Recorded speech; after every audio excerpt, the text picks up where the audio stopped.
শ্রী রামকৃষ্ণদেব বলেছিলেন, যে ঈশ্বরে শরণাগত হয় তার কোনো ভয় নেই। কুনজর বা কোনো অশুভ শক্তি যদি আমাদের জীবনে প্রভাব বিস্তার করে, আমাদের প্রথম কর্তব্য হল ঈশ্বরের কাছে সম্পূর্ণ আত্মসমর্পণ করা। ঈশ্বর সব কিছুর নিয়ন্ত্রক এবং তাঁর ইচ্ছার বাইরে কিছুই ঘটে না। যে মায়ের কোলে শিশুর মতো নির্ভয় থাকে, সেই মাতৃরূপিণী ঈশ্বরই সমস্ত বিপদ থেকে রক্ষা করেন। যে কোনো ধরনের কুনজর বা অশুভ শক্তি তার কৃপায় অকার্যকর হয়ে পড়ে। মা শারদা বলতেন, জীবনের সমস্ত সমস্যা, কষ্ট বা কুনজরের প্রভাবের সময় আমাদের ধৈর্য হারানো উচিত নয়। জীবনের প্রতিকূল পরিস্থিতিতেও বিশ্বাস ও ধৈর্যের সঙ্গে পথ চলতে হবে। আমার সন্তানরা কখনো ভীত হবে না। তারা যেন জানে আমি সর্বদা তাদের পাশে আছি। যতই কষ্ট আসুক, ধৈর্য ধরে থাকো এবং ঈশ্বরের উপর পূর্ণ বিশ্বাস রাখো। নমস্কার বন্ধুরা, সবাই কেমন আছেন? আমি মৃণালকান্তি চৌধুরী। আপনারা আমাকে নীল নামে চেনেন। কখনো কি ভেবেছেন যে ঘরটা একসময় সুখের আলোয় ভরা ছিল, যেখানে প্রতিদিনের হাসি খুশি মুখগুলি ছিল আপনার জীবনের সবথেকে বড় সান্ত্বনা, সেই ঘরটা কেমন করে হঠাৎ যেন অন্ধকারে ঢেকে গেল? যেখানে একসময় কোলাহলে ভরা ছিল, সেখানে আজ শুধু বিষাদের ছায়া। এই অশান্তি, এই দুর্ভাগ্য, এই অর্থকষ্ট, সবকিছুর পিছনে কি কোনো অশুভ শক্তি? আপনার কি মনে হচ্ছে কারোর নজর লেগেছে, কারোর কুনজর পড়েছে আপনার সেই সুখের সংসারের উপর? অথচ আগে কি এমন ছিল?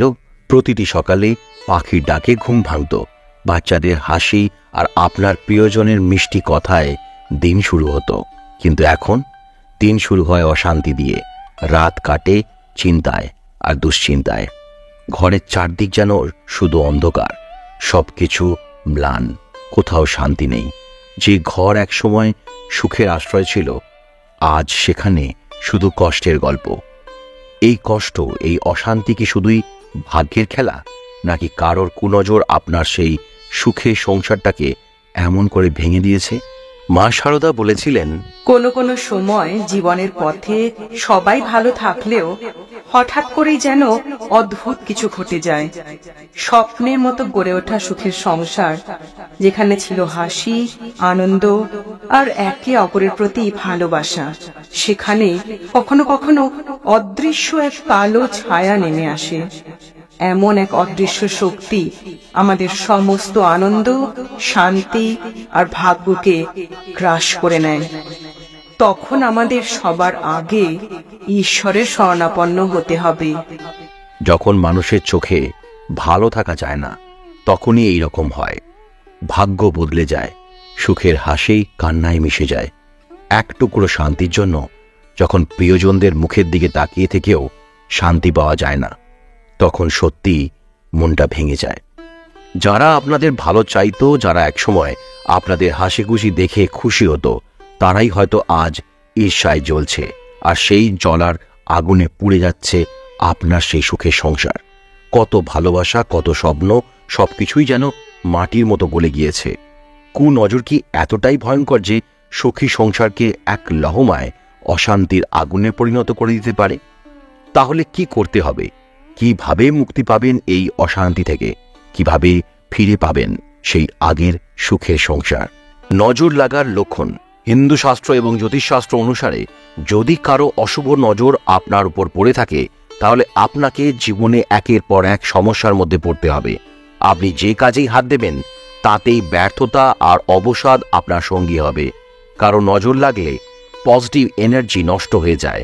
নজর লাগার কারণে স্বাস্থ্য খারাপ হতে থাকে, এর প্রভাবে মাথার যন্ত্রণা নিত্য সঙ্গী হয়। এছাড়া নার্ভাসনেস এবং ইনসমনিয়ার মতো রোগের কবলেও মানুষ পড়ে যায়। অনেক সময় আপনার গোটা পরিবারের সুখের উপরও কারো নজর পড়তে পারে। এর ফলে সংসারে সুখ শান্তির পরিবেশ হারিয়ে যায়। আর্থিক ক্ষতি ও নানান সমস্যায় জেরবার হয় বাড়ির সদস্যরা। যদি আপনার ব্যবসার উপর কারো খারাপ নজর পড়ে, তাহলে ব্যবসায়ও ক্ষতির মুখে পড়তে পারে।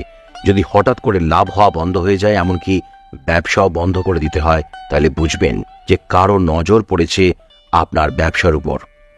ইভিল আই অর্থাৎ সোজা বাংলায় বলতে গেলে নজর লাগা।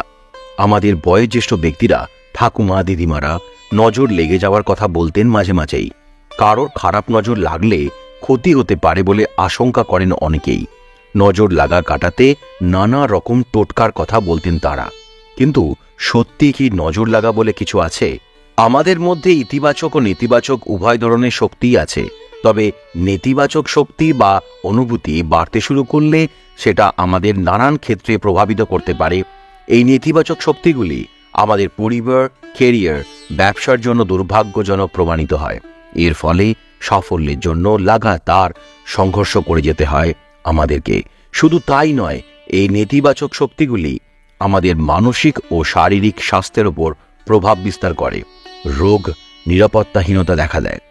নজর লাগা দোষ কাটানোর উপায় কি কি? আর যদি এগুলো করতে না চান তাহলে বলুন এই শ্লোকটি। হিন্দু শাস্ত্র, জ্যোতিষশাস্ত্র মতে নজর লাগা দোষ কাটাতে প্রতি বুধবার 7 রকমের শস্য দান করুন, বাড়িতে রাহু যন্ত্র স্থাপন করুন এবং এর নিয়মিত পূজা করুন। অশুভ নজর এড়াতে 9 মুখী রুদ্রাক্ষ ধারণ করতে পারেন। ভৈরব মন্দির থেকে নিয়ে আসা কালো সুতো গলায় বা কবজিতে বেঁধে নিন।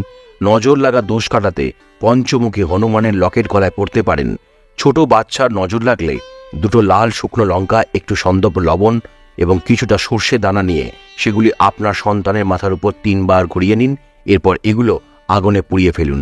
এর ফলে সন্তানের উপর থেকে অশুভ নজর কেটে যাবে। শনিবার নজর দোষে আক্রান্ত ব্যক্তির মাথা থেকে কাঁচা দুধ 7 বার ঘুরিয়ে নামিয়ে নিন।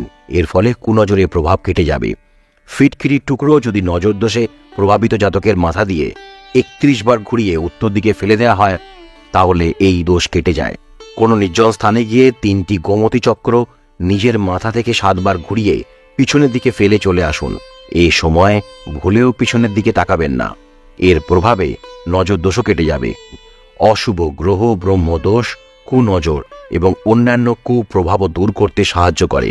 অশুভ নজর ও দুর্ভাগ্য থেকে ঘর পরিবারকে সুরক্ষিত রাখতে চাইলে একটি নারকোলকে কালো কাপড়ে বেঁধে প্রবেশদ্বারের সামনে ঝুলিয়ে দিন। সর্ষে, গমের আটা, 7টি গোটা শুকনো লঙ্কা দিয়ে প্রভাবিত ব্যক্তির মাথা থেকে 7 বার ঘুরিয়ে নামিয়ে নিলে নজর দোষের প্রভাব শেষ হয়। ইতিবাচক ফলাফল লাভ করতে সক্ষম হয় এটি। রক্ত জ্বালা জটাধরম সুবিমলম রক্ত অঙ্গ তেজোময়ম ত্রুত্বশূলা কবালপাচা দমরুত লোকাস্য রক্ষকরম নির্বাণম কানাবাহনম ত্রিনয়নম আনন্দ কোলাহলম বন্দে সর্ব পিশাচনারা বাদুকম ক্ষেত্রস্য পালম শিবম। এই শ্লোকটি দিনে 11 বার করে বলবেন। দেখবেন সব রকমের কুনজর থেকে আপনি মুক্তি পেয়ে গেছেন। আর ভুলেও অন্য কেউ সাহসও করবে না আপনাদের ফ্যামিলির ওপর কুনজর দিতে। যারা বলেন যে এগুলো করে কিছু লাভ হয় না, আপনাদের বিশ্বাসকে সম্মান করেই বলছি। কুনজরে যখন বাড়ির ছোট বাচ্চাটির ক্ষতি হয়, বা ঘরে উপার্জন করা ছেলে বা মেয়েটার চাকরি চলে যায়, অথবা খুব কাছের মানুষকে যখন আমরা হারাই, তখন বিজ্ঞান, যুক্তি কোনো কিছুই যে আর মানতে চায় না আমাদের মন। তখন সবকিছু মনে হয় ঠিক হয়ে যাক, ফিরে আসুক সবাই।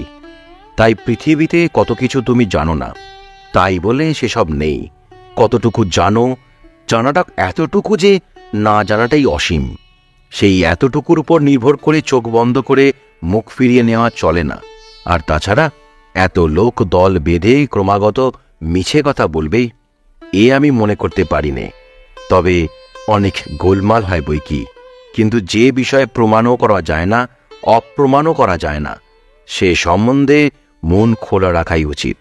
যে কোনো একদিকে ঝুঁকে পড়াটাই গোঁড়ামি। কথাগুলো বলেছিলেন রবীন্দ্রনাথ ঠাকুর মৈত্রী দেবীকে। আপনারা পাশে আছেন, আপনাদের ভালোবাসায় বুঝতে পারছি। তবুও অনেকের ভিড়ে যদি হারিয়ে যাই বা আপনারা ভুলে যান আমায়, তাই অনুরোধ রইল পাশে থাকবেন। মা ও ঠাকুরের কৃপা আপনার উপর থাকুক সারাক্ষণ। মা কালীর কৃপায় খুব ভালো থাকুন, সুস্থ থাকুন। আজকে এইটুকুই। আবার দেখা হবে পরবর্তী ভিডিওতে। নমস্কার বন্ধুরা। আজকের এই আলোচনা আপনাদের মনে এক বিশেষ অনুভূতি সঞ্চার করবে। মাঝে মাঝে আমাদের জীবন এমন এক ধাঁধায় জড়িয়ে পড়ে, যেখানে প্রতিটি পদক্ষেপ যেন দুর্ভাগ্যের অতল গহ্বরে ডুবে যাওয়ার মতো। ঘরের অশান্তি, আর্থিক সংকট, মানুষের নেগেটিভ দৃষ্টি, এসব যেন এক অদৃশ্য ছায়া আমাদের সুখী সংসারকে গ্রাস করে নিতে চাইছে।